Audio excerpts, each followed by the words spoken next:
শ্রীরামকৃষ্ণ জিজ্ঞাসা করছেন স্বামী যোগানন্দকে, আমাকে তোর কেমন লাগে? যেমন সবাইকে জিজ্ঞাসা করতেন, আমাকে তোর কি মনে হয়? যোগানন্দজি বলছেন, আপনি সন্ন্যাসীরও নন, আপনি গৃহীরও নন। অনেক বছর বাদে স্বামী গম্ভীরানন্দজি মহারাজ কাশীপুর উদ্যানবাটিতে সভাতে এই কথাটির ব্যাখ্যা করছেন।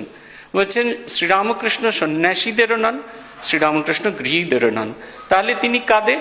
যারা মন প্রাণ অন্তরাত্মা দিয়ে ঈশ্বরকে ডেকেছে, তিনি তাদের।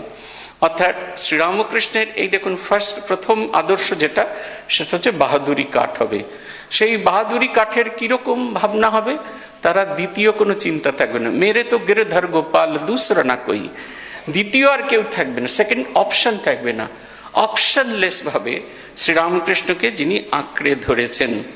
বিধিবৎ সন্ন্যাস গ্রহণ করা সত্ত্বেও শ্রীরামকৃষ্ণ গার্হস্থ্য জীবনের সমস্ত কর্তব্য পালন করেছেন। তার মাকে দেখেছেন, মায়ের কাছে নিত্য যেতেন।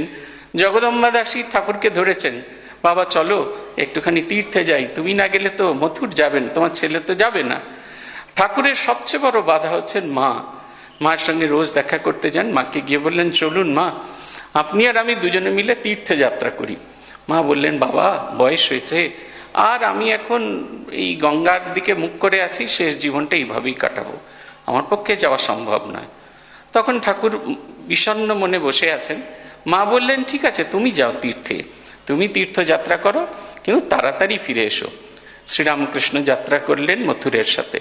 দেখুন, যা যা কর্তব্য সমস্ত কিছু করছেন, একটি আদর্শ স্থাপন করছেন। কেমন করে ঘরে থাকতে হয়, কিরকম ভাবে সকলের সাথে মিশতে হয়, প্রত্যেককে উপদেশ দিচ্ছেন। তাকে দেখলে মনে হয় তিনি আমাদেরই।